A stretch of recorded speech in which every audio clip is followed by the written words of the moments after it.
it's just talking to people. You know what I'm saying? It's conversations, and I'm good at that. I have a natural gift from God to be able to communicate with people and relate to people. And I learned so much from talking to people. The best thing that I ever learned in life is if you listen more than you speak, you'll always be able to understand somebody. And one thing that I learned is that we are much more alike than we are different. We just make that more complicated. Yo, everybody. Welcome to the Live Your Purpose podcast. I'm your host, John Morgan Jr. Before we get into our special guest for the day, I'm going to give everybody a rundown on what to expect. Again, the name of the podcast is called the Live Your Purpose podcast. And as always, like I touched on, the reason that I started this podcast was to be able to highlight people whom I respect, who I know, who I have a relationship with, and people who I would like to continue to form a relationship with. But one of the main reasons that I believe that I have been living my own purpose is I've been doing things to really live outside of myself and do things with intention. And by having this platform, it allows me to do so, by share my story and highlight exactly the people whom I respect. So without further ado, I'm going to get into our guest. We had Mr. Romeo Travis. He is the 2007 MAC Player of the Year, 2 times first team All-MAC, BIBL champion in 2012, the French Cup winner in 2016, a Pro A champ where he was the finals MVP. In high school, he was a 3-time state champ, 2003 national champion, and he's a husband, a father, and an all-around legend here in the city of Akron. Ron, thank you for coming, man. Appreciate you. Oh, thanks for having me. That might be the best introduction I ever had. Right? Hey, what's so funny is I got all them highlights of the wars on Wikipedia, so let me know if that shit ain't right. All of them legit. All of them legit? Yeah, you missed a couple MVPs in there, but I ain't tripping. But go ahead and shout them out then if you need to. You good? I ain't tripping. Okay, again, man, thank you for joining us, man. I really appreciate you, coming on, man. Like I was just telling you not too long ago, the way that we do it here is, man, we really want to try to highlight, people's story. And what's so funny is, man, in preparing for this interview, I went back and watched More Than the Game again. And again, like, seeing y'all story on the outside in, especially being an adult now, bruh, especially living through it, y'all had a crazy life, man. So I can only imagine what it was like to be living it. So we want to, get into your story. So, of course, we're going to get into, hoop and everything else, but before we get there, man, I want to kind of do a little deep dive of actually who Rome is, who is Romeo. So let's start at the beginning, man. I know you born and raised here in the city of Akron. What was it like for you, man, early on, upbringing, everything, man? What was it like for you early on? For me, early, I'm the youngest of 4. So I grew up in the Rosemary. Mm-hmm. A lot of people don't know that. I started East side. Yeah, East side. I started off in the Rose. Youngest of 4. Mom was a single mom. She had all 4 of us by the time she was 21. So she was, still young and with all 4 kids. And so she was still trying to live her life and enjoy herself. You can't imagine yourself being 21 with 4 kids and trying to just be like a stay-at-home mom. So she was still enjoying herself, going out and stuff. So my older sister, she ended up turning to my second mom, So my older sister kind of raised me through my early childhood. So she kind of like taught me how to read, taught me how to count. She would feed me, all that stuff. So that's how I grew up early on, and that was probably until I was like 10. And then when I was 10, my mom, we moved out of the projects and we moved to South Street in Sherman. Mm-hmm. And so I stayed over there till middle school. And then my mom graduated college when I got to high school. So she went from single mom, welfare, 4 kids to a college graduate, and then she started working at the Oriental House, helping other people in similar situations. And so for me, I went from shoes and gym class that I'm sliding around that I can't stop. I'm playing kickball. I can't even stop at the base because I got on some little, some XJ 9000s from Payless to like, I'm 14, 15. I'm getting Jordans now. So at a young age, I seen from the bottom of the bottom to, our top of the top, which was for me to get a pair of Jordans at the age of 14 on the day they came out. Like that was a dream for me. Yeah. And so that's probably why I covet shoes now so much, because I actually lived in XJ 9000. So that was the early stages. And then when I went to St V, life got different. But other than that, like that was pretty much pretty much my childhood. Okay, so you said you the youngest of 4. Was it 3 sisters? I got 2 sisters and an older brother. And what was the age difference between you and your older sister? The one you said. She was 5 years older than me. 5 years. Yeah, so she wasn't even much older. Okay. You know, but she was like 10, and I was like 5. Okay. And she was like teaching me how to read. Mm-hmm. You know, making me breakfast. You know, getting me ready for school, all that stuff. So my sister, like even to this day, she's still like my second mom. Like she's still like the person who I can confide in, talk to, everything, because like that's the person who helped raise me. Yeah, 100%. Yeah, I resonate with that. You know what I'm saying? I got a lot of sisters. I got 7 sisters actually. But my mother has two of us. It's me and my older sister. And she pretty much helped raise me. You know, my mom was trying to do everything she could for her at the crib. So when she was at work, you know what I'm saying, third shift, it was me and my sister. You know what I'm saying? So I resonate, you know, with that. So, you know, I respect that. One of the things that I do in preparation for these interviews, man, I talk to people who are closest to my guests. You know what I'm saying? So I did a little bit of dirt digging on you a little bit, man. You know what I'm saying? So ain't no telling what you found. You know, I tell you my sources off camera when we get done. But one of the things that I learned is, man, you know, basketball is obviously, you know what I'm saying, you was able to make a livelihood in life out of hoop. But that really wasn't like your first love, man. You know what I'm saying? Can you touch on, you know, what you was, you know, what was some of your early interests early on, even before you even picked up the rock? Football. Yeah. Football was my first love. You know, I like watching football more than I like watching basketball. I actually enjoyed playing football more than I enjoyed playing basketball. But I was just better at basketball. Right. You know, I wouldn't even say better.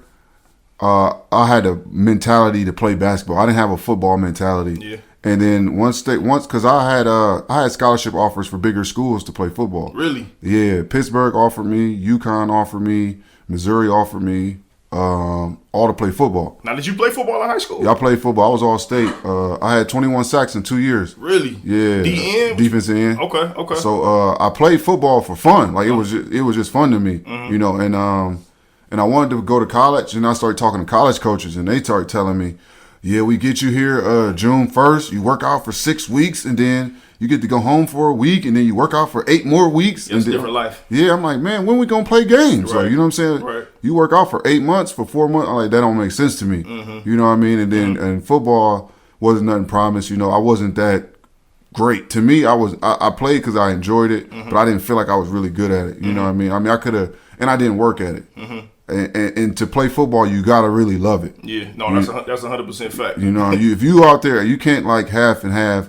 And then I always knew if I played football, I always had basketball in the back of my mind, and so I would just not give it my all, and then just like I can just go play basketball. Right. And so that's why I ended up not playing. And then my senior year, I actually had to sneak and play football.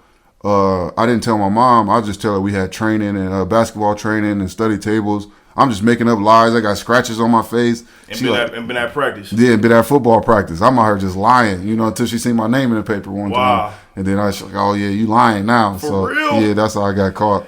But I had to sneak because she didn't want me to play. She didn't want me to get hurt. Yeah. Yeah, you know, you spoke to it earlier, man. You definitely got to have a football mentality to play football. Obviously, I play, you know what I'm saying, sports coming up too. And for real, that's like the only kind of regret that I feel like I have in life is that I quit playing football after my freshman year. I was good, man, but I didn't have a mentality. I didn't like the coach. And I just let it go. But I know what you mean, though. To play football, you really got to love it. I mean, especially on that level, because the dedication you got to go through, the workouts, the lifts, and you only play for like, you know, 11, 12 games. I told him I don't have that in me. Like, you know what I mean? I don't have the want. I don't want to do it. You know what I'm saying? Let alone something I don't need to do it. So I'm like, I was cool. Right. So again, man, what I learned about you also is, you know, when you did start hooping early on, like in junior high and middle school, you was at Reedinger, correct? Yeah. And that's when you first played against Lil Drew when he was at Litchfield and everything. So how did you go from Reedinger? Because before you even went to St. V, you went to Central. Yeah. Now the people here in the city know, but naturally people don't understand the powerhouse that Central was, man. Yeah. Central was crazy. You know what I'm saying? So how did you even transition from Central to St. V? How did that even come about? It's a weird story, like, cause like I played AAU for a local team called Akron Elite. You know what I mean? And so I've been playing with them since like 7th, 8th grade. So I was, you know, I'm a loyal dude, so I consider myself loyal. So no matter what, I was playing with Akron Elite. We playing against the Shooting Stars. We getting clapped by 20. So I already had a natural like fuck these niggas kind of like, you know, attitude. Like, I don't really care about them, you know what I'm saying? Because they always beat us. And so, but I went to Central, you know, my freshman year. So the basketball season, we had a banquet after the season. I dressed varsity. I played some games. I probably played like 6 games. I probably had like 4 points each game. Like, you know, nothing crazy. I just played a little bit. But then my coach, his mom at the time had to get surgery. And so they was like, if you miss the team banquet, you're fired. And so my coach, like, you know, how can you ask me to choose between my mom and this job? And so he's like, I got to go, you know, I got to take care of my mother. Like, and so they ended up firing him. And so then that's when they brought in Coach Carter. And so I met Coach Carter, and I'm thinking in my head, like, I don't like this dude. You know what I'm saying? Like, nothing personal, because he's a great coach. He ended up being a good person. But when I first met him, like our first initial, I'm like, I don't really like this dude. So then my assistant coach at the time was like, you should try out for this AAU team. I'm like, who? He like, just go to this address. I'm like, I get there, it's shooting stars. I'm like, man, oh man. So I'm like, man, look at this, man. I get there, you know, I knew Brian because we went to Reedinger together. I knew Will because, man, Will had a little disagreement back in the day because, you know, my cousins went to Roswell Kent with him. And so my cousins, you know, if you don't know Travis's, they talk a lot of shit. Right. So they talking shit to Will, like, wait till you see my cousin, he gonna bust your ass, blah, blah, blah. And so me and Will had a little disagreement early on.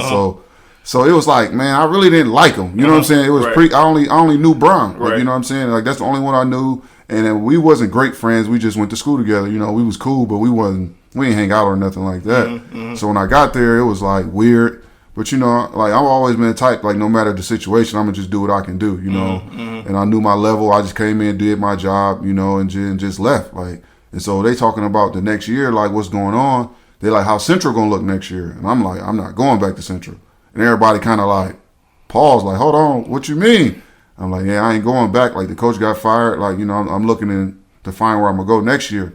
And so while this happening, my cousin, he calling me like, yo, they St. V lost 2 big men. Maverick just graduated. You can get on. You can slide right in there. So my cousin Dink, he keep calling me like, you could fit right in. And so all that is happening on the sideline. And then Coach Drew here, like, what you mean you ain't going back? And so I'm like, yeah, I ain't going back. And so then he was like, well, I'm going to call your mom and see what's going on. Because the coach from East, Steve White, was calling my mom like, yo, he should come to East, blah, blah, blah. And that was before the transfer rules were put in, that you got to leave the city if you stay inside the city. But long story short, I ended up, my mom talked to Coach Drew, and she found out that was the best situation for me, and I ended up going to St. V. Wow, so you didn't even know you wasn't going to St. V yet. You just knew. I just knew I wasn't going back to Central because like my family, my brother had got kicked out of Central. Like, he had got kicked out of Central, had to go to Garfield.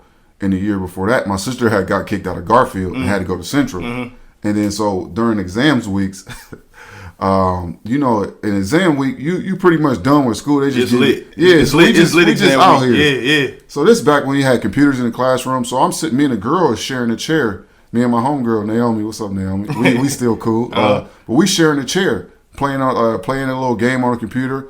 And the teacher come in like, oh no.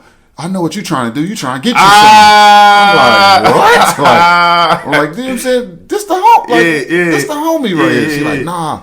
She's sitting next to you. Then she's sitting on your lap. Then your hands down her pants. She's doing you like that. Yeah, she went from 0 to 1,000,000 in like what? 3 seconds. And so she like, so this back when cell phones first came out, she like, I'll call your mom right now. I'll call your mom. I'm like, man, call my mom. All she gonna be is like, that's my boy. and so the teacher like, oh, you think it's funny? I'm calling your mom. And so I'm like, man, you call my mom at work, she probably gonna get mad and stab you with a pencil. Like, I said it like joking. She's like, is that a threat? Is that a threat? And she kicked me out the class. And so I got kicked out of the class. And then she told me I wasn't ever, it's exam week, but she's like, you never allowed back in my class. I don't ever want to see you again. Wow. So I got rolled up for that. And so the teacher, this principal had already expelled my older brother this year.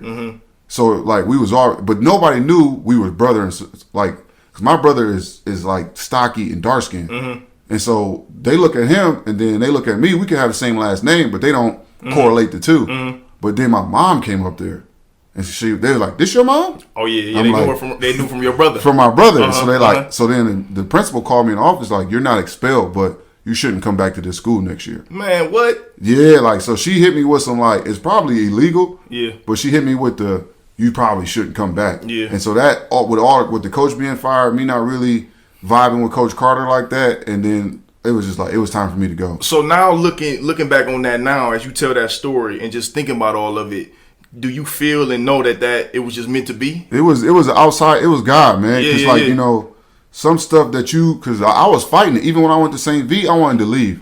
My sophomore year, I wanted to transfer. Right. You know what I'm saying? I wanted to go back to Central. Like, you know, all my people there, my boys, a couple of my boys who I grew up with still went there. Like, it was uncomfortable for me.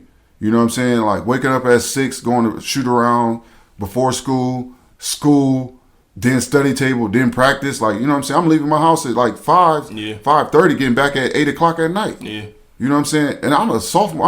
I'm 16. You know what I'm saying? It's not I quit. I don't want to do this. Like, you know what I'm saying? I want to wake up, go to practice, go home. You know what I'm saying? That's it. Right. So it wasn't for me, but it was so many, like that's why I know there's a God, because there's so many interventions in my life. Like, there's times in my life where I wanted to do something, or I wanted to make, or I wanted to go left. I wanted really bad. I actually tried to go left. Right. And I had these interventions in my life. Like, no, this is your route. Yeah, that's real. This is where you're going. That's real. Like, and so and God comes in many forms.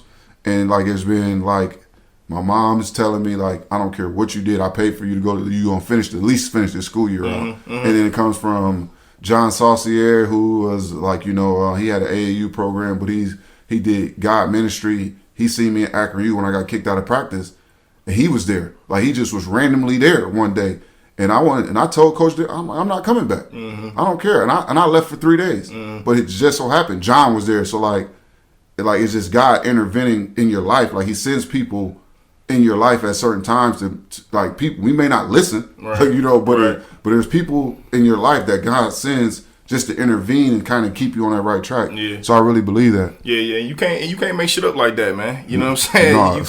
You can't help the fact that you didn't have a relationship with the coach, and then your teacher start tripping. Like, you can't control stuff like that. That's no, and you can't, like, it just happened so organically. Like, it was it was supposed to happen that way. Like, me and Brown was cool in middle school. Like, we could have been cooler, but I wasn't even on it like that. You know what I'm saying? And so like, that was an opportunity. And so, but God gave me another opportunity so we can all be on the same team and kind of gel and grow together. Yeah.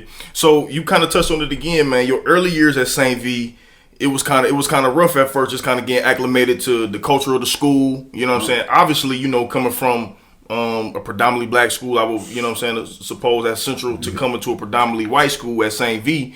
You know what I'm saying? I would only imagine that's a huge culture shock, you know what I'm saying? Not to mention everything that was going on with the court. So can you kind of speak to, you know, what was going on with those early years at St. V? Because what I also learned from you, man, is a lot of y'all used to butt heads. Yeah. You know what I'm saying? A lot of people don't know that that's part of y'all's story too. I know you and Drew used to have a lot of riffs. You know what I'm saying? Again, and going back and watching the video, watching the movie, he said you stole on Drew, and he looked at you like, hey, I like it. You know what I'm saying? So y'all had a lot of y'all, you know what I'm saying, y'all own run-ins, man. It's been a lot of dust ups. Yeah. Like, not even physical, but more so arguments.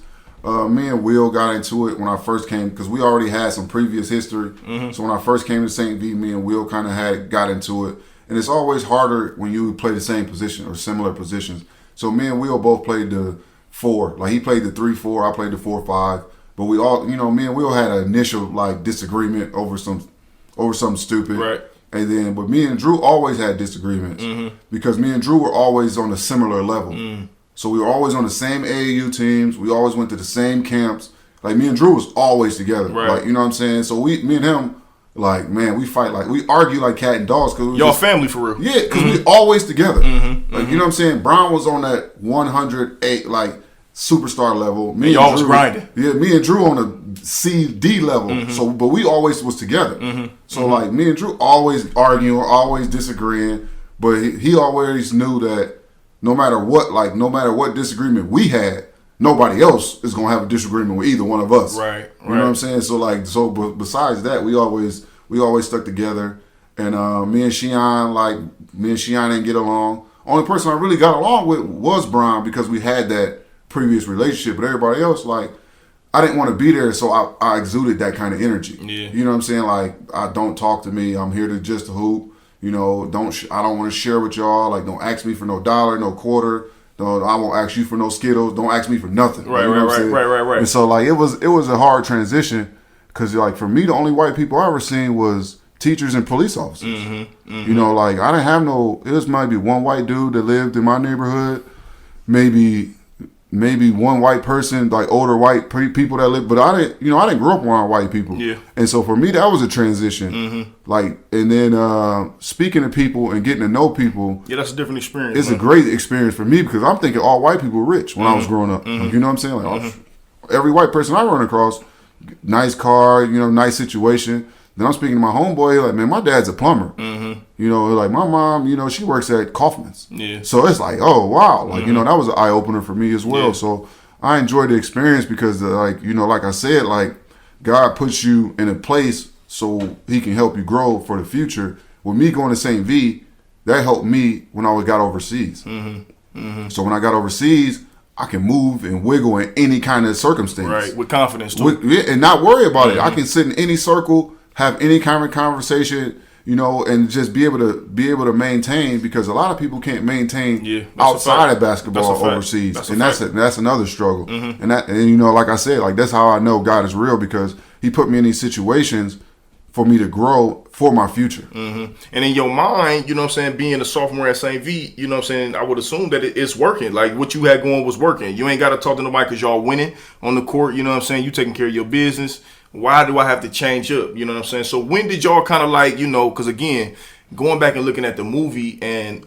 a lot of times when I was looking at the movie, I was just really kind of reminiscing on my own experience. I'm like, damn, I was in the 7th, 8th grade, when this was going on. I remember going to y'all games at the Jar, man. It was crazy, you know what I'm saying? So yeah, man, touch on your overall experience at St. V, man, looking back on it. Cause again, man, one of the things that, again, watching the movie, talking to some people close to you, and I think, even you admitted it on the video, was that, coming into the situation, you wasn't rocking with them at all, and you may even looked at yourself as being a little selfish, you know what I'm saying? So when you look back on it, you know what I'm saying, what was going on, with you during that time, you know what I'm saying? Or was it just a matter of you just kind of getting adjusted to them cats? It just was the type of person I was, man. Like, at the time that I wasn't really worried about being friends with them. I grew up with friends. Like, I had friends, you know what I mean? I still have some of those friends to this day. So for me, I didn't have to be friends with them to play basketball. You know what I mean? So, like, that was the biggest issue that I was going through, was, like,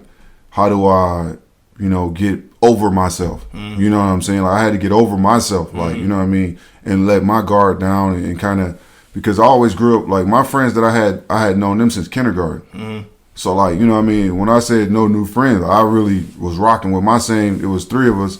I was rocking with them since kindergarten. You know what I mean? So, from the projects, and then they moved to the south side, then I moved to the south side. So it's like, you know what I mean, I had known them for, I was like 14, I knew them for 10 years of my life, like, you know what I mean? So in my mind, I didn't need no new friends.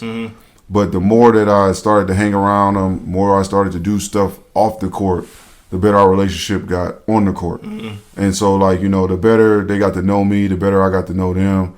They knew that the type of person I was, I may talk a lot of trash, I may, do a lot of stuff, but at the end of the day, I'm a good person, and I hold everybody down, like, regardless of the situation. And so, and it was vice versa, so they were all good people, and I really just need to, let my guard down and open my eyes up to what I had standing in front of me, instead of, trying to look back or look, at the friends that I did have or stuff like that. Yeah, that's, I respect that, you know what I'm saying? Because that takes a lot of, like, really insight, and really overcoming some real really establishing some selflessness to be able to say, what, I got to get over myself to make the betterment, not just for myself, but make the best for everybody and make the best out of this experience. And I'm sure that once you did that, that's when things really took off. Yeah, I mean, the situation just blossomed, just being around people that you really genuinely rock with is rare. Especially now that I'm older and I travel so much and I be on different teams, and I've been on teams where I really rock with people, and I've been on teams where, nobody rock with nobody. Yeah. And so, like, just to be around people that you really genuinely rock with, and it really, like, no matter what, if I don't have nowhere to stay, I can call somebody and I can go stay a night at their house. You know what I'm saying? Like, like to have that is rare. Yeah, 100%. And so like I realized that at a young age that to be around good people is rare, and you got to hold on to all the good people you find. And that's what I just started to do. And once that happened, man, everything blossomed, on the court, off the court, school, my home life, everything just started to blossom. Do it trip you out when you look back at that? When you really think back at them 4 years when y'all was at St. V, and not just how good y'all was, but like how monumental and historical y'all were? Because again, man, that'll never be done ever again. Y'all was selling out the jar, you know what I'm saying? Y'all even had a game at the Gun, if I'm not mistaken. I remember seeing y'all. I can't remember the team y'all played, but y'all was in Philly. I don't remember who y'all was playing. We played Maurice Wright. Okay. Rice. He led Philadelphia in scoring. Yes. More than Will Chamberlain. Yep. Strawberry Mansion was the school. Y'all was the difference. Y'all was like a boy band for real, man. Y'all was the real deal, man. You know what I'm saying? Does that trip you out when you really, look back on it? Yeah. Because I'm sure y'all was living crazy. I'm sure y'all was, when I went to college, we took the bus everywhere. Mm-hmm. And when I was in high school, we flew everywhere. Oh, you downgraded? Yeah. So it was like, what? Yeah, we about to do what? Right. You know what I'm saying? They're like, we going to Buffalo. I'm like, oh, okay, that's in New York. Mm-hmm. Like, that's an hour flight. Mm-hmm. Like, what? No, we about to take this bus. Like 12-hour bus ride, bro. Upstate New York, we taking buses. You know what I'm saying? 10-hour bus rides to Central Michigan. You know what I mean? So like, we was called the Bus League. Yeah. So that's what they call it. You just getting on a bus, man. So soon as my freshman year, I was like, whoa. Yeah. Like, you know what I'm saying? Like, that wasn't normal. Mm-hmm.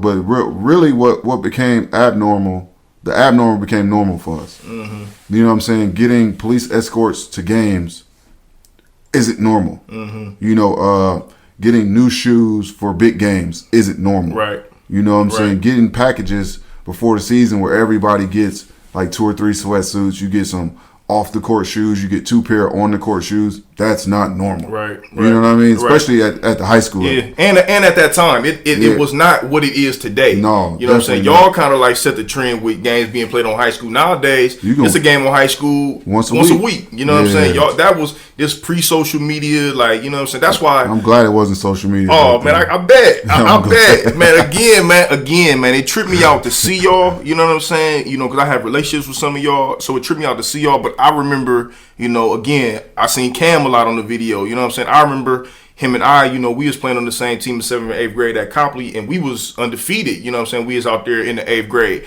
I remember one time y'all came to our game, you probably don't even remember this. Y'all came out to our game, and like, everybody talked about that for like the rest of the school year. Teachers was letting us slide in our homework late. We was lit, man. We was kicking it just off of y'all fame. So again, man, like, I was one of the kids that y'all inspired. You know what I'm saying? And it's just so crazy to see y'all's story, but actually remember being in there in real time. You know what I'm saying? So I'm sure for you, looking back on it, it still probably don't even make sense, I'm sure. I mean, a lot of it didn't make sense at the time. Well, a lot of it was natural. Mm-hmm. Because, at the time, you thinking like this is what they want to do to see Bron. Like, for me, I always had a self-awareness about myself, about like my level, my type of player I was. Like, I never was like, I need to go to Duke or North Carolina. Like, you know what I'm saying? Like, I knew my level. Mm-hmm. I knew that they wasn't there to see me. Like, you know what I'm saying? Like, they're here to see Bron. Mm-hmm. Like, so 2 things I'm not going to do is make myself look stupid or try to outshine, Bron. I'm just I'm going to play my game. And some games I played better than Bron statistically, and so like that's just going to happen if you do what you're supposed to do. Mm-hmm. And that's what I knew.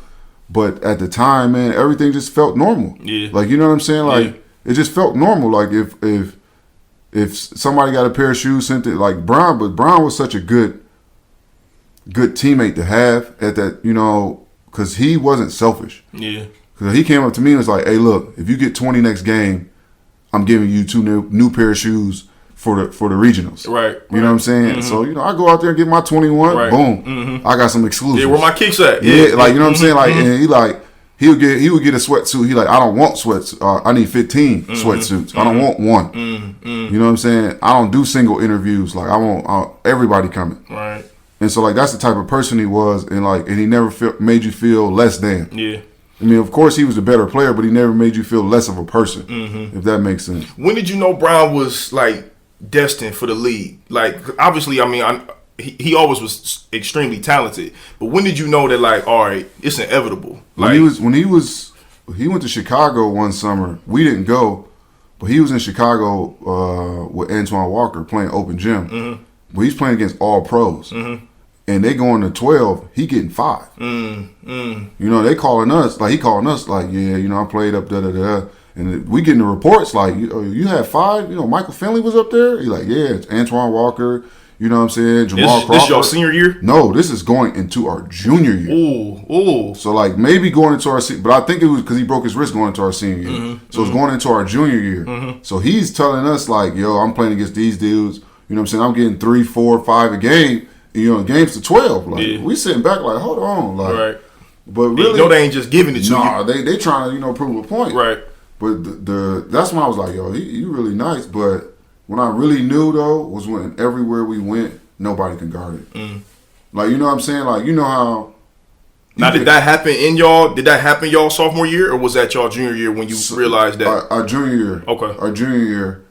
Nobody can guard him. Remember, before he broke his wrist, we was going on, you know, we was an Adidas team, so we was on an Adidas circuit, and nowhere, nobody could guard him. You know, and I, like, you make shots, you miss shots, but I'm talking about, like, nobody could really guard, like, you know, like, nobody can guard him. You know, and so. He was dominant. Yeah, like, he was just the best player on the floor every night, you know, from different standpoints, you know.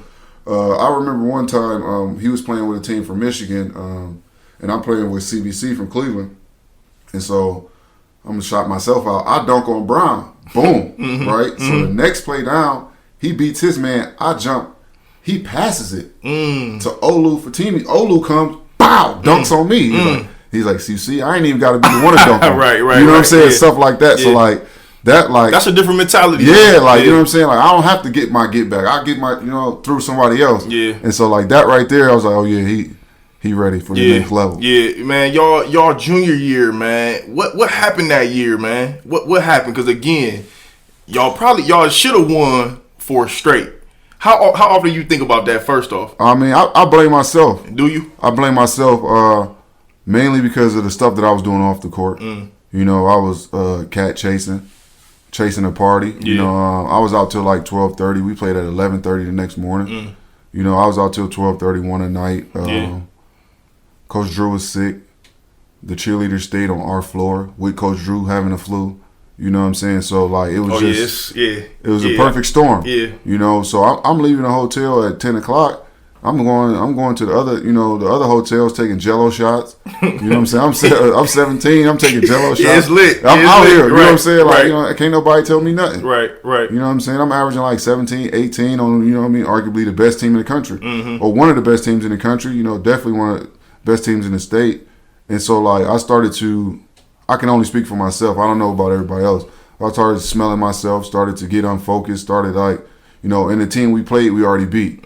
So I'm thinking, like, you know, I just got to smack them. Yeah, I just got to go out here and do my job. You know, maybe even a little less than my job. We still going to win. But then, you know, I got in foul trouble. I fouled out of that game. And even though I played cool statistically, it's just the little things, the little, you know, offensive rebounds, not being in the right place defensively, being a step late, stuff like that. Like, you know, the kind of stuff that make you think, like, if I had got my rest, if I was a little bit sharper, you know, if maybe I could have did a little bit more. You know what I'm saying? So then I fouled out. So if I fouled, like, I got 4 fouls. If I'm sharp mentally, I don't even get the 5th foul. Right. You know what I'm saying? Right. We may still lose, but, you know, I at least give myself a chance. And so I think about stuff like that. Not frequently, but I do think about it when a question is asked. Yeah. It's a clip of the movie, man. Where they had just gave y'all like y'all runner-up medals, and they got a clip of you and you like, I don't want this shit. Like, you tried to snatch the medal up. Like, I'm like, oh yeah, the boys are salty. Y'all gave one away. Yeah. But that ultimate, again, you spoke about it earlier, man. Being, you know, for God forces, man, really putting pieces, you know, in place for something greater to happen. And even though, you know, that was a loss, a learning lesson, it really was, and it propelled y'all to, you know, really go crazy y'all senior year. If we would have won that game, we probably would have lost a lot of games our senior year. Because, you know, because they say in every loss there's a lesson. But if like we learn, you know, and there's no such thing as a loss. No, if you learning, then you ain't losing. Right. And so we learned a lot, and even me, as being the second best player on the team, you know, arguably, that I had to learn that, you know, you got to take criticism from everybody, not just, I couldn't pick who I would let criticize me. Yeah. Like, you know, I would let Coach criticize me. I would let Brian criticize me because I'm like, Brian better than me. He can criticize me. Drew, you can't say shit to me. You know, Shion, don't say nothing to me. You're not better than me. You know what I'm saying? Like, I had that mentality. Yeah. But then once things start happening, then you start to realize, like, you know, you can't just pick and choose who you let criticize you. So was it your self-awareness that helped you realize that? I mean, but we all had a meeting and everything. We talking about, like, nobody's talking back, nobody's saying nothing. Okay. Everybody's on this train. Okay. And then once that meeting happened, I started looking at myself and what I could do to be better. Okay, so it's a combination of the self-awareness, but also the relationship that you have with your I had with bros. everybody else. Yeah. That's crazy, man. Again, man, looking back on it, y'all were such a big deal, man, and you know, to kind of be one of the little dudes that was inspired by y'all. It was just amazing to see, you know what I'm saying? And the youngsters they'll never understand what y'all were. Again, this is pre-social media, this pre the internet really being what it is today. Like, throwbacks, like they just would never know what that era meant, man. That was a different time, man. It was a special time in my life, man. A lot of things happened great, man. It was such a good, fun, clean time. Like, you know, like, it was no nonsense. It was no, like, extra BS. It was just, like, straight great times with your boys. Like, man, like, we went out one time, like, 15 deep to the boot. Boot School and Saloon. You the second person to mention the boot on this podcast, man. You the second guest. The boot was legendary. Man, the boot used to go. Yeah, so we was like 15 deep in the boot. Like, you know what I'm saying? And like, to have 15 people on the same accord off the court. You know what I'm saying? That's what made it so special on the court, in my opinion. You know, because we could all get together off the court and be on the same accord. And that took a lot of time. It took a lot of, you know, bumping heads, but once we got to that level, man, it was really like we was really connected. Yeah. Now, you was able to end up going to, you know, to Akron, you know what I'm saying, where you had a real successful career. Again, you MAC Player of the Year. You was, you know, one of the, I think you ended up being the blocks leader at the school in the program. When I left, I was the leader. Zeke Marshall took it over. Okay, Zeke ended up winning. Okay. So, again, man, having a great career at Akron, what I want to know is, how was it, you know what I'm saying, y'all being kids from the city, you know what I'm saying, actually playing for the Zips? Like, you know, because, again, I'm younger than y'all coming up under y'all. We was tuning in to Akron U games then when y'all was there. That was something different for us, you know what I'm saying? So, like, what was that like, you know what I'm saying, being a kid from the city and playing, you evolved from St. V, now you at Akron and you know what I'm saying, you on a different scale, but you still repping for the city. We had to turn the city up, man. Like, the year before that, Akron, They was like 14 and 15, something like that, the best year they had in a while. And then my recruiting process was crazy because come to find out, my coach was telling people that I had already committed to Akron, but I hadn't committed yet. So a lot of teams was falling by the wayside because they had figured I had already committed, which I didn't. So, but I just recently found that out. But wow. Yeah, I just recently found that out. But it all works out, you know what I'm saying? So, now, did you always want to go to Akron, or was you? No, I actually wanted to go to Ohio State. Okay. And I was still, you know, I was bitter because I didn't get offered at Ohio State, and I didn't get offered. Butler was my biggest basketball offer, and so my Akron U coach Denbrow was like, if you don't get an offer bigger than Akron, you got to come to Akron. And so I'm like, all right, you know, whatever, you know. And I wanted to commit going into my senior year because I didn't want to play with that hanging over my head. I just wanted to commit and get it over with. So the signing day, I had everything else. I had got rid of a lot of schools. Just, you know, one school said I wasn't allowed to date women. Like I wasn't allowed to drink. You know, I wasn't allowed to party. You off the list. Right. One coach just kept calling me RT. I'm like, bro, just call me Rome. Like, you know, I don't want you to call me RT. They're trying to short your name. Just call me Rome. RT. Like, RT, yeah. I'm like, all right. That's out of here. You off the list. You know what I'm saying? So I'm just knocking schools off the list, and it ended up being Akron and Robert Morris. And so Coach Denver called me the night before. He was like, you're not gonna go to fucking Robert Morris. He's like, this is his recruiting pitch. You're not going to fucking Robert Morris, sign the damn papers, and put them in the mailbox tomorrow. Right. And hung up on me. And I was like, well, shit. Well, what you gonna do? Yeah, and I signed. And then like I signed, but I never even met Coach Hipsher. He was the head coach at the time. I never met him. I never even talked to him on the phone. Dan Brown wasn't the coach yet? He was the assistant coach. Okay.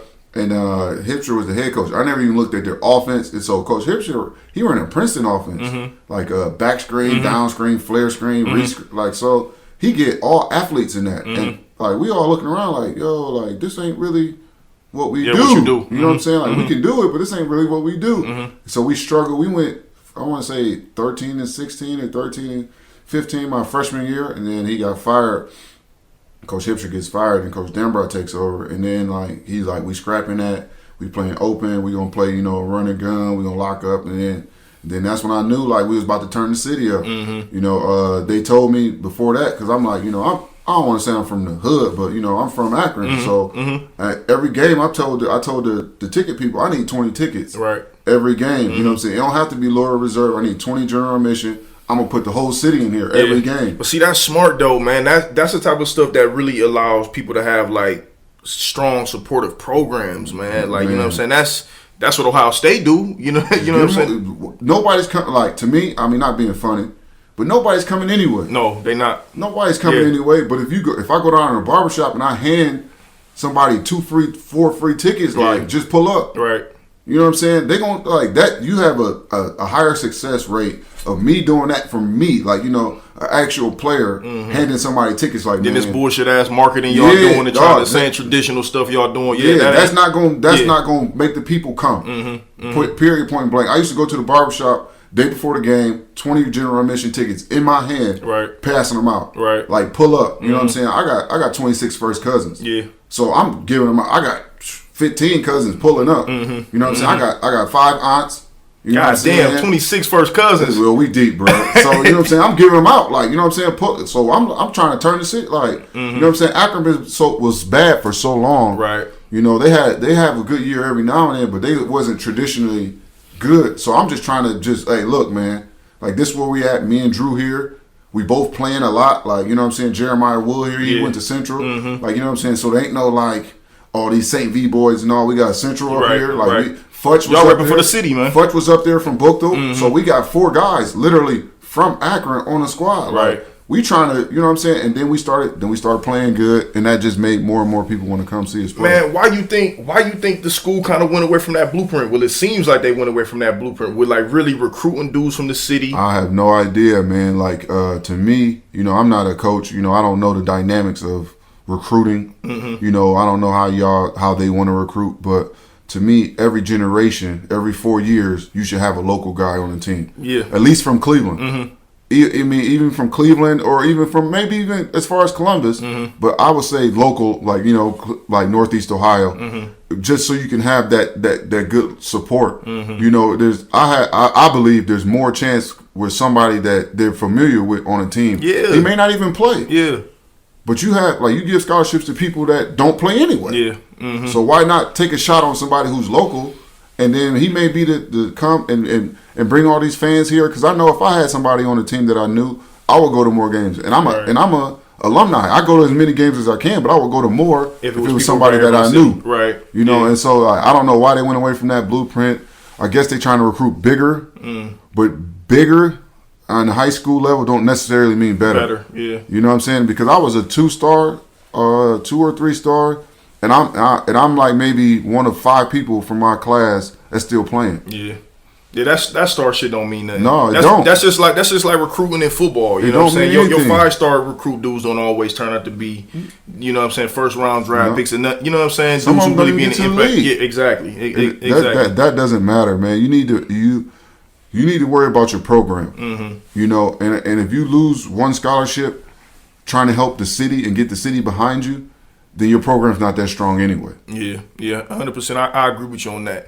Tell me about your experience, man, when you first start when you start playing overseas. Because I know, again, speaking to some people close to you, it was kind of rough for you early on when you first got there. Your first team at Spain, I don't think you was playing, and the second team you end up leaving. Man, it was. Speak to that for me. From August to January, I had the wildest time of my life. I get to the team, the coach come up to me like, "What position you play?" I'm like, "What you mean? Like, y'all brought me out here, like," you know what I'm saying? He like, you play the 3, but you really a 4. You're not tall enough to play the 4. You're not skilled enough to play the 3. I'm like, man, why am I here then? Mm-hmm. Like, if you think all this negative stuff about me, like, why am I here? Mm-hmm. He like, the owner brought you here. I don't want you. Mm-hmm. So the coach would put me in 2 minutes before halftime and tell me go make a play. Like, what? Like, you know what I'm saying? Like what am I supposed to do in 2 minutes? No rhythm, nothing. Yeah. 2 minutes before halftime. So I left that team in November. No, I left in October. And then I went home for like 2 weeks. And then another team in Spain called me over. The coach called me in. He was like, man, forget that other coach. I'm putting you in at the 4. You know what I'm saying? We're gonna play fast. You're gonna play quick. This the same team or this another team? This is a different team in Spain. Okay. He like, don't worry about nothing. You're gonna play every game. I got you. Boom. So I played good for that first month. Boom. The team go bankrupt. So so how was you able to just like the top teams like that? Because the team they released my rights. Okay. So me not knowing my rights at the time, my first team in Spain actually owed me my full salary. But I didn't know my rights, and my agent at the time was trying to replace me with another one of his players. Oh wow! So he didn't care about me getting all my money. He just wanted me to leave so they can bring another player in. Right. And so that's a dirty game, man. Yeah, super dirty. So I didn't know my rights. My teammate like, don't sign nothing, bro. But my agent like, come here and sign these paperwork real quick. So, and I wanted to leave real bad. I'm not gonna lie. So I'm like, man, I don't even care. Like, just let me leave. My teammate like, don't sign nothing, bro. Like, don't do it. But I was just like, I want to leave. So I signed the paperwork. Come to find out, I could have got 40 more thousand if I would have just waited them out. And how much longer would you have to wait? No, I would have just had to get the paperwork in order. Like, you know what I'm saying? Like, no, this is not right. Y'all owe me more than this. Okay, I got you. You know what I'm saying? Like, so I could have just, like, no, I need more than that to leave. And so, like, that's just, you know, growth and not knowing and not listening, really just being hard-headed. So I left that team, played okay for the other team in Spain, and then they went bankrupt. So I took a deal in Mexico. I get to Mexico for 5 days. The team is on the road. But they come back, they got a game the next day. So the coach is like, yo, I'm going to replace this player after the game today. You didn't practice with the team, so I'm going to let him play today, cut him tomorrow. He goes for 27.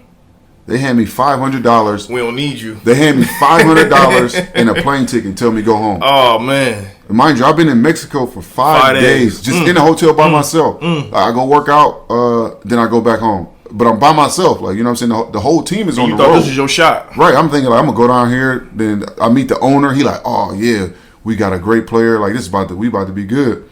So then, boom, they give me $500, I go back home. This is all before New Year's. So I'm like, man, like, I'm going back to school. Like, I didn't graduate. You know, right. I got some money left from my scholarship. Akron, you going to finish. So I went back to school. Like, you know what I'm saying? Like, regardless. So how does it work overseas as far as like the leagues and everything like that? Because again, on the outside looking in, what I know is it's like levels to the competition. All right, it's definitely levels. So let's look at it like NCAA. Okay. So you know how North Carolina and Duke are in the ACC. So each country is like their own conference. Okay. And so, but if you play EuroLeague, that's like the NCAA tournament. Okay. And so you play every team throughout Europe. The best teams throughout Europe is EuroLeague. Euro Cup is the second level, which is like the NIT. Okay. So you play every other team that's not in EuroLeague. The people who didn't make it to EuroLeague. But it's throughout Europe. Okay. And then all still in the same country. No, different. This throughout different countries. Different countries. Right, same continent. But each country has their own league. And so, but they play, instead of like, you know how the NCAA is at the end of the season, they play at the same time simultaneously. And so that's why games can only go once a week because teams are playing in the French league, for instance, and they're playing international. So they can only play once a week because they, you know, traveling and doing other things like that. And that's how the leagues go. But the leagues, as far as competition-wise, you know, each league is different. Each league is special. Probably Spain is probably the number one league in the world. Then there's Turkey, the VTB was just like basically Russian, Italy, France, Germany, and so those are probably, you know, the top 6 countries as far as. So are the teams in the sports, well, basketball specifically, is it like a big part of the economy over there? Because again, on the outside looking in, when you look at the games, some of them games be shaking. It depends on the country. Okay. And it depends on. It's basically like how big is your sponsor? Yeah. Like Barcelona, they have the soccer team, so their sponsors' pockets are unlimited. You know what I'm saying? So when I played in France, when we won a championship, our sponsor was the state. Right. So our sponsor is, very, very humble. Like, you know what I'm saying? Like we have a sponsor, but it's not like Barcelona or Real Madrid. Like these teams, they have $1 million salaries. Okay. And our whole budget is maybe like $3 million. Yeah. So basically, the best bet in Europe, the more money you have, the better team you're gonna have. Right. Yeah. 100%. And so it's not fair, like it is, like in the NBA where there's a salary cap and each team is like, no, whoever has the most money. Like in France now, Asvel is sponsored by Tony Parker. Mm-hmm. So obviously they're going to be the richest team. They're going to be the richest team. They got resources. And now they're going to get all these, guys who are really good players because they can afford, guys who make a lot of money. And I would imagine, the success of the Euro players in the league now, the game over there was just kind of just... Yeah, because a lot of guys want to elevate their games and come over here to the NBA. Right. And so it's been more spotlight to Europe. And a lot of guys used to be like, oh, I'm overseas, I'm doing this. Like, no, nowadays you can just type in a name. Like, nah, you ain't here. Or you can find them. You can find them real fast. Yeah. So back in the day, people used to lie and like doing this, doing that. Hey, that's like a Wayans brother episode where Marlon's homeboy had came into town and he was talking all this shit about how he was playing overseas and all that. And dude got on the phone, acting like he was calling his agent. Got on the cordless phone. They hit *69. Dude had called Pizza Hut. He was like, man, he ain't playing no goddamn overseas. Man. Like a lot of people be bluffing, man. So like, I don't even feel right telling people I play overseas while I'm home. Really? Yeah, because people are like, you play overseas? Well, why are you in Akron? Right. You know what I'm saying? They don't know. Yeah, but I don't. I'm see somebody at the post office. I don't want to get into all like everything that I'm doing. The logistics of it. Yeah, so like I don't really like that. The people ask me something, I consult. I was like, I'm a consultant, man, just so I can just be done with the conversation. Right. I don't want to get all the way into it. Yeah, because they're not gonna really understand it. Yeah, like that. Most people would be lying. You know what I'm saying? Like, look at me, I got gray in my beard. I don't look like I hoop no more for real. So when did you and because you and Drew ended up playing together? So overseas too, right? Yeah. So back to my first year, I went back to school, and so while I'm in school, Drew calling me every day, like, you ain't happy, like, you know what I'm saying? Stop bluffing, you ain't happy. And then my man Willie McGee, he called me and said, "This is the first adversity you ever ran into in your life. You acting like a little bitch." Kept it real with you. Yeah, like you know what I'm saying, and like it kind of like it hurt you. Yeah, like because in my mind, like, I ain't never been no bitch. Right. You know what I'm saying? Right. And I ain't gonna let this make me know. And so I was actually turning down deals because I just was like, man, fuck basketball. But then Drew called me and was like, yo, my coach is gonna offer you a standby deal. And mind you, for one, I've never heard of a standby deal before that or after. Like, it's the first time I ever heard of anything like this. And the other reason why he offered me was because Drew was on the team. So like I said, like, when God was working for you again. Man, he put certain things in order. And so dude was like, I'm going to give you $500 a month just to stay in shape. But if somebody gets hurt, you got to come over. So I'm like, man, all right. Yeah, you know what I'm saying? I work out anyway. Like, you know what I'm saying? I'll take $500 to stay in shape. Yeah.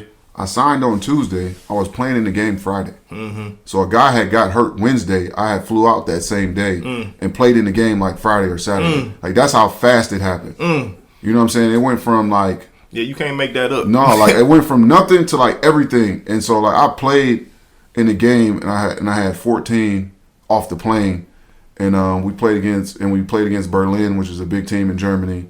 And we lost in overtime. By 2 points, by a buzzer beater, and they signed me for next year. That following week, right? You know what I'm saying? And the rest of it just kind of took off from there. Yeah, and I tell Drew all the time, I appreciate him. And then, like, that's the first time Drew changed third time I should say, because he changed my life in high school. Then I followed him to Akron U because he signed first. Then I signed next. And then I went to overseas, and then so for the fourth time, Drew told me to stop playing the 3 because I was playing the 3. He's like, go to the 4. I'm like, what? He's like, go back to the 4. He like the game change it, and it's gonna. You'll be able to eat, and you're gonna have a mismatch, and you gonna get all the swings. And you can do whatever you want because they can't guard you. If you getting it off the swing, you can just do whatever you want. I'm like, all right, man, I'll try it. The next year, that was my third year. He called me. Now next year, I started getting a 50% increase on my salary every year after that. Damn. Yeah, that's a trajectory change right there. Man, that's a lot. Like it changed my life, bro. Like not even joking. Like man, I went from this to like you know what I'm saying to heights I never thought I'd reach. To deals that I'm turning down that I never thought I'd even get. Right. Yeah, that's dope, man. I mean, that's you really talking about the importance of like relationships and like the importance of having like good people in your life because that's we are only as good as the relationships that we have. You know what I'm saying? It's not about what it's about who you know what I'm saying? The healthier relationships you have with people, the healthier life you're gonna be able to have, so that's dope that you're able to have the type of self-awareness to really be able to say, these people really helped change my life. No, you know what I'm saying? And just my point with telling these stories is I want people to be cognizant of the people in their life because I have people who give me bad advice as well. There's people who gonna give you bad advice who gonna influence you to do the wrong things as well. But you got to be cognizant of the message, the messenger, and when the message is being sent. So you just can't be like, oh, this guy knows something. I'm gonna just listen to everything he's saying. Right. You can't be just like that. You got to the message, the messenger, and when the message is sent, because you got to take all that into account when you receiving this information and how to act upon it. Yeah. You know what I'm saying? Because when Drew was telling me this, he had nothing to gain. He wasn't getting anything from telling me to switch from the 3 to the 4. But if somebody tell you like, hey yo, like give me 30,000 and we can make 50,000 real quick, you like, hold on, like, right. You know what I'm saying? Like, you know what I mean? So it's not just the message or the messenger. It's just when the message is received and why they send you that message anyway. Yeah, that's dope, man. That's dope. Talk to me a little bit about like, because again, you had touched on this earlier. You was like, your experience at St. V helped you be able to like navigate when you was overseas. Talk to me about the importance of like being overseas and like traveling and like, I'm saying, again, you know what I'm saying, from the city, you know what I'm saying? You know what I'm saying? So being able to see a whole different like world, what did that do, you know what I'm saying, for you? It really changed me. I would like to say it changed my life, but it changed me. And so there's been times where I've been in countries and you learn about holidays and stuff that they don't teach you in school, and you learn about why these holidays happen. When I was in Israel, they got all these different holidays, and I was literally walking. I had a dog at the time, walking my dog, and the lady stops me and was like, you look sad. Come over to my house and have dinner with us. So every Friday for Shabbat, you know what I'm saying, I had dinner with that family from there on out. You know what I'm saying? Like, those are the type of cultural experiences you couldn't, like, imagine walking down the street and somebody said, come have dinner with you. Like, you know what I'm saying? Never. Right. Like, you know what I'm saying? Like, never. Like, my when I was in Germany, my guy upstairs was a chef. He's like, man, I don't know if you know how to cook, but I'm a chef, so, you know what I'm saying? Every other week, he like, man, take this. Like this, I made this today. Man, it's just me and my wife, so, you know what I'm saying? Like, stuff like that. And then just before, I wouldn't have been open to even receiving those kind of messages. And you know what I'm saying? I'm like, man, I don't know this white dude. Like, what you want? Like, you trying to poison me? Like, you trying to, you know what I'm saying? Like, that automatically negative thoughts.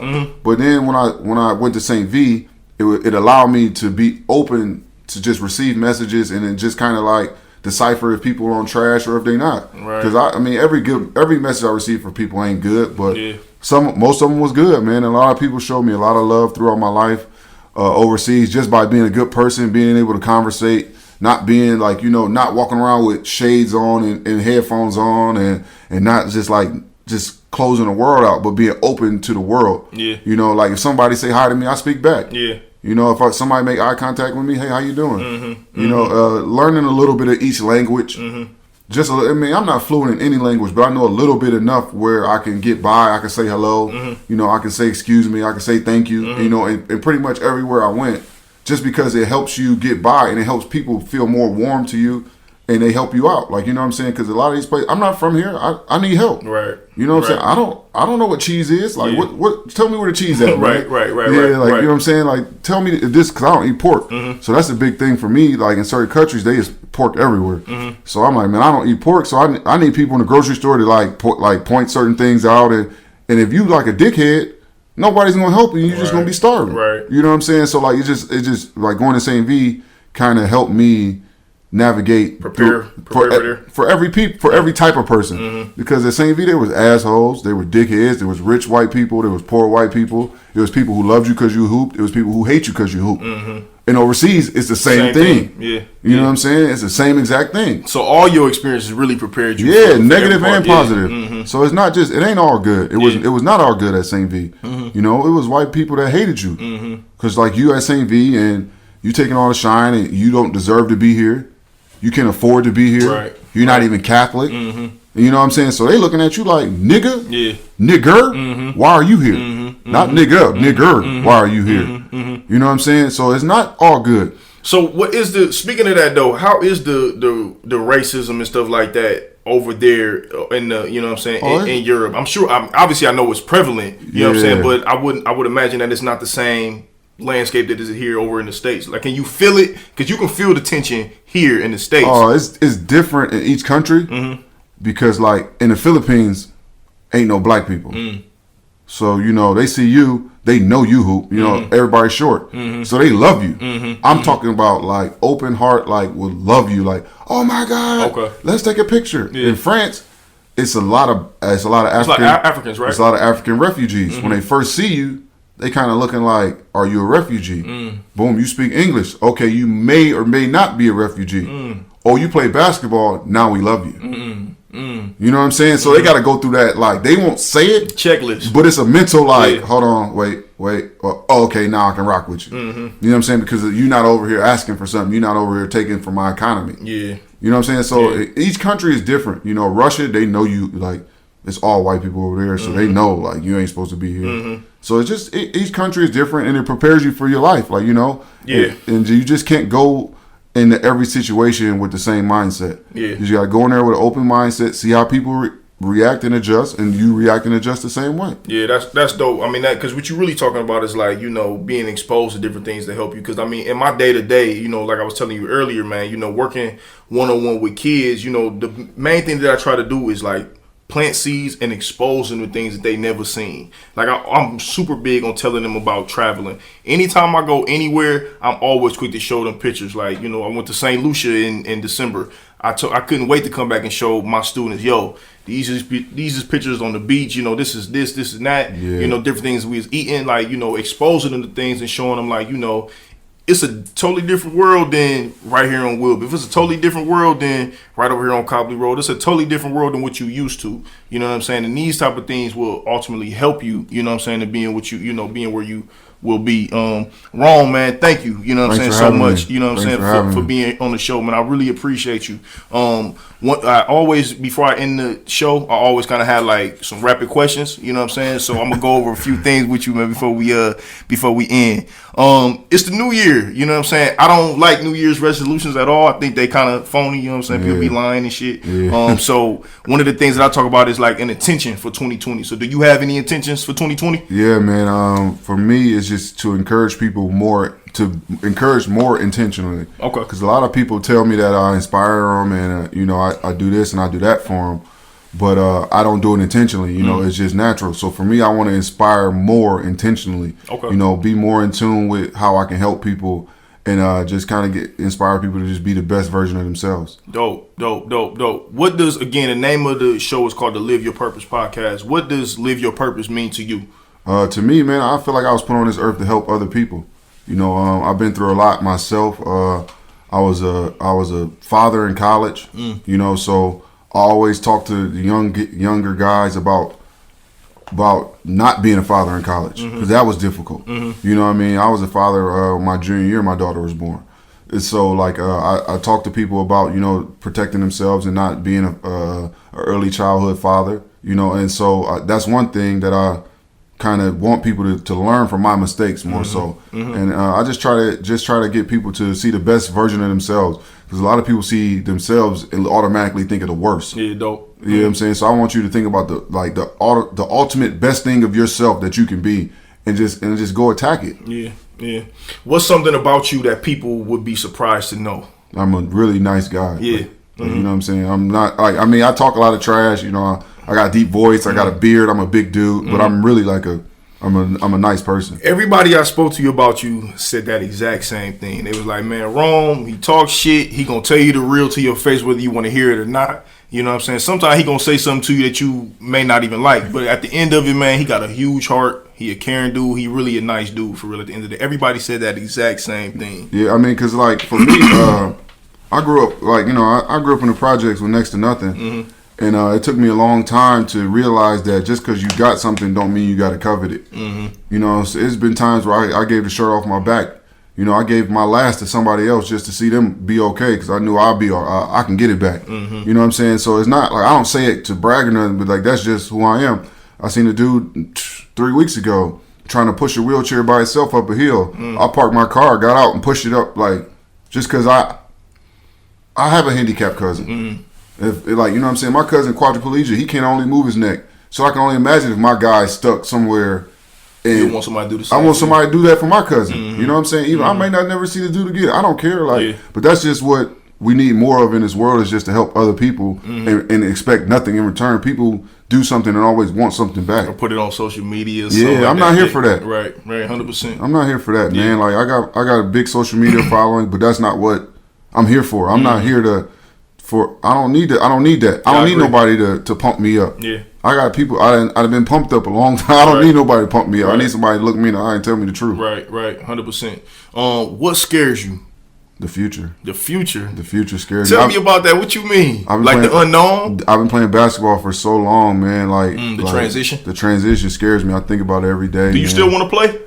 I'll probably play soon. I'm turning down deals now just because it's not ideal. Mm-hmm. And I played so long that I don't have to take a deal that's not ideal to me. For sure. You know what I'm saying? I can take a deal tomorrow. Mm-hmm. But if it's not ideal, then why? I don't have to put my wife through that. I don't have to put my kids through that. I don't have to do it. Mm-hmm. So why do it? Yeah. You know what I'm saying? But the future scares me, man, just because I don't know what I want. I'm unsure of which step I want to take next. There's such a broad. Nowadays you can pretty much do anything your heart desire, but I want to do something that's perfect for me. You know what I'm saying? That feels right, that's organic, and that's not forced. So it's going to be a process and probably won't happen until I retire and get my boots on the ground and kind of just figure it out for myself. Okay. But that's the only thing that scares me. Do you have a favorite quote or a favorite scripture? I got a lot of I got a lot of quotes. I got a lot of quotes. I'm a quoter. Okay. Give us one. Man, I just got a lot. The first one I think of, if not me, then who? You know what I'm saying? Like a lot of people wait for other people to do stuff for them or wait for somebody outside action so they can react. Mm-hmm. You know what I'm saying? But why don't you act first and let the world react to you? Mm-hmm. You know what I'm saying? So it's just like stuff like that where it's just straight inspirational quotes. Love outweighs the hate, just little simple stuff. Okay, Rome got a deep side to it too, I don't talk a lot for I'm more so silly, want to have fun. I kind of keep this stuff personal because I want to keep it personal because you got so much stuff in the world that people share and people give away that you got to keep. You got to keep something in your heart. You got to keep something to you. Mm-hmm. You know what I'm saying? Because if you're giving everything away, you're not gonna have nothing for yourself. 100%. If you could pick up the phone and call your 20-year-old self today, knowing what you know, what would you tell yourself right now? Pull out. No.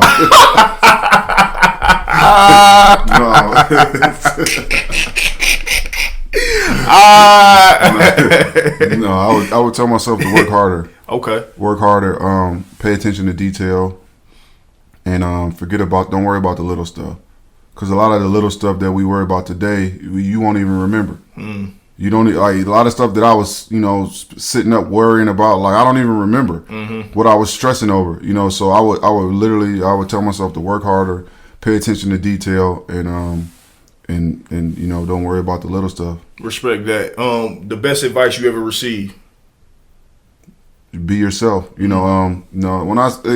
was in the context of a different conversation, but he was like, everybody has a role, in on the planet and in your job, and if you busy trying to fill a different role, now your role is empty, and now nobody's not doing that job that was meant for you. And I spent a lot of time trying to play small forward, trying to be a guard, and then just be yourself. Just be you. You don't do that. You know what I'm saying? Do you. Do what you need to do. Right. Like, don't worry about, like, you know, I'm down here trying to shoot threes, dribble between my legs, trying to show, like, I can ISO and all that. He like, no, just be you. Like, you know what I'm saying? Just be the best version of yourself. And that's the best advice I got from one of my old heads was, like, to be the best version of yourself. Like, don't try to be anybody else. I mean, of course, you want you to grow, but you grow. Like, don't try to be somebody else and grow into that, but, like, just grow, be the best version of yourself. Yeah, I like that. Last question, man. To the youngster, you know, who gonna watch this one day, who was out there trying to figure it out, hooping, you know, he might be in the roles himself, you know what I'm saying? What's something that you would want to tell him, you know what I'm saying? Maybe facing some of the same trials and tribulations that you were. What would you want to tell him to kind of encourage him, you know, something that you would kind of want to just drop on him? Just focus on like what you're trying to do. You know, like whatever you want to do, just focus on it and don't make excuses on reasons why not to do something. Because there's always an excuse why not to do something. You can always, oh man, it's cold outside, I don't want to go work out. Yeah. You know what I'm saying? You can always, anytime you want to find a reason not to do something, You can find it. You can find a reason, easy. There's more reasons to not do something than it is to do something. And so, like, I always tell people, like, why would you do it? Don't tell me why you wouldn't do it or why you can't do it. Why should you do it? Like, or why, like, this is what you need to do, so do it. You know what I mean? So that's what I would tell them, like, you know, don't make excuses for yourself. I just found out the other day, my cousin rode his bike from the V to the north side every day in 7th grade so he can play football for the Vikings. You know what I'm saying? That's a stroke. Yeah, because he missed signups for South, so he had to ride his bike from the V, which is like a 10-minute drive. Yeah. So that's like 30 minutes. So he just told me the other day, like, I used to ride my bike from Thornton to Patterson Park. Ooh, that's might be longer than 30 minutes, bro. That's like probably an hour trip. It might be. You know what I'm saying? You going straight. It's all uphill on the way there. Yeah. You know what I'm saying? So like I said, it's always an excuse why not to do something. Right. But tell me an excuse why you should, and you can find a way, man. There's always a way to do what you need to do. And I mean, so that's what I would tell my guys is, you know, find a reason to keep going, figure it out. You know, and if you stop, you know, just take a breather and gather yourself and keep going. Just don't stop. Okay.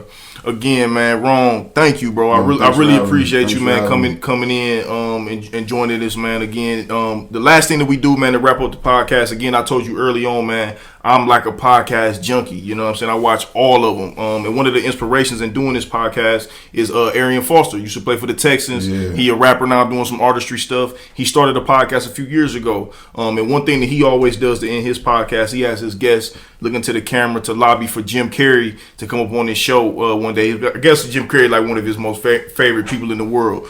So what I want to do is try to lobby to Arian Foster, you know, to pay homage to him. So what I do is have my guests look in this camera right here and tell them why they should be on the Live Your Purpose podcast. Arian Foster, get to the Live Your Purpose podcast just because this is real people talking about real life experiences, and you're going to reach an audience that you may not reach unless you come here. And so if you really want to influence people and inspire people to be better than they are today, come to the Live Your Purpose podcast, man. We always welcome you with open arms. We need to get your flight. We got half, baby. My dude, appreciate it. Live Your Purpose podcast. We out. Decode the real. Thank y'all again, man. I am because we are, therefore I am. I can't do it without my team. Appreciate y'all. Ron, appreciate it again, man. Everybody, we out. Live Your Purpose.